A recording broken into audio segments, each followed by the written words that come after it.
tayong 1 kilong pagi.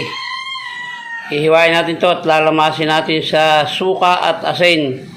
At saka natin ipapaksiw sa luya. At pagkatapos paglambot ito ay hihimayin natin or ninit-nitin natin. Ang menu po natin ngayon ay kinunot na pagi. Guys, ipapaksiw na natin. Paglambot ito, lalagyan natin ng konting asin para lumasa na. Mamaya natin i-final yan. Lagyan natin ng luya guys. At saka ito ay talbos ng alagaw.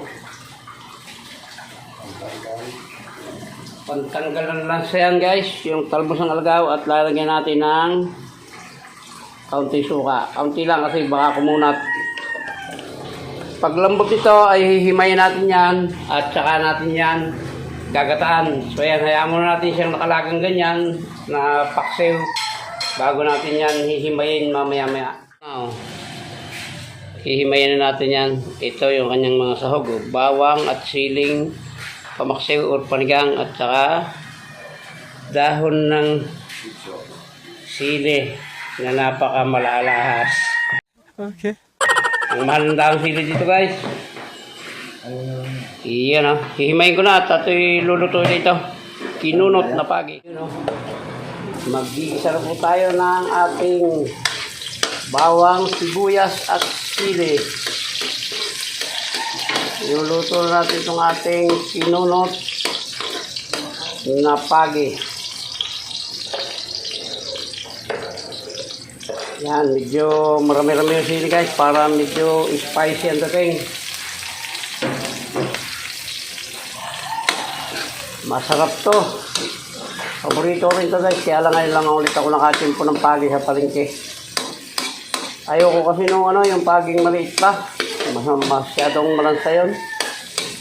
Maganda yung malalaki na. Sana siyang kasi nung lansa. Iyon guys, yung ating pagi. Hinimay ko na to guys. Ayan. 1 kilo lang ito.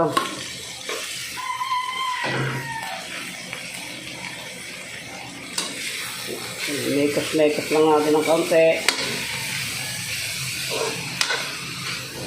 Iyan Mamaya natin naasinan kasi inasnan ko to kanina. Baka umalat naman.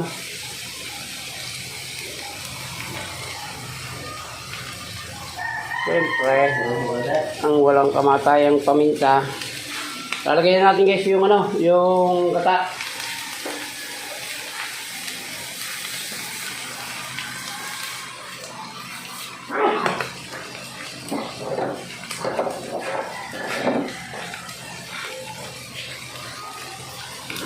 Sinusok na gata.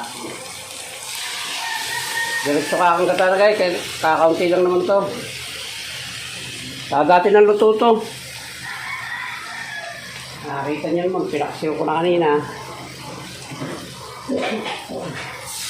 Iyon Hindi na natin tatakpan yan. Ganyan na lang yan. Hinahalang natin para hindi dumikit. Tapos, mekos.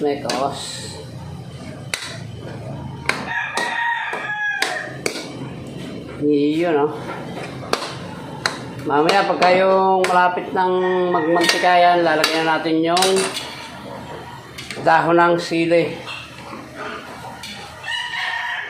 Lagyan natin ng asin. At ilalagay na natin itong ating dahon sili. Sandali lang ito maluto guys. Dati naman itong luto na.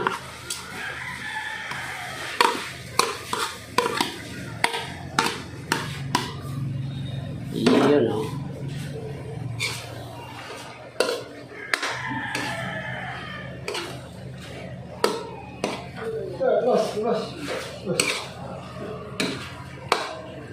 Iyon Pag medyo naglalangis na yan, okay na yan.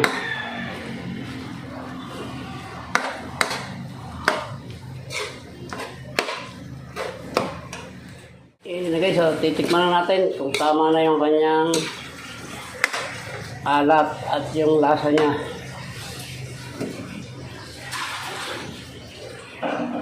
Okay na. Medyo matabang lang siya pero tama na yan. Pangit naman yung ano. Oh, wala ang hang. Naging spicy guys. Ayan. Paluto na po ito guys. Muli po, maraming salamat sa inyong lahat sa paragi or parating pag-support sa channel ni Hilary Lakwatero. Ayan. Salamat po sa inyo at sinamahan niyo naman akong magluto nitong aking kinunot na pagi. So ayan. Muli po, hanggang dito na lang po yung vlog natin ng pagluluto ng kinunot na pagi. Shoutout po sa inyo lahat at maraming salamat. Mabuhay po kayo at mabuhay tayong lahat. Bye-bye na po. I love you all.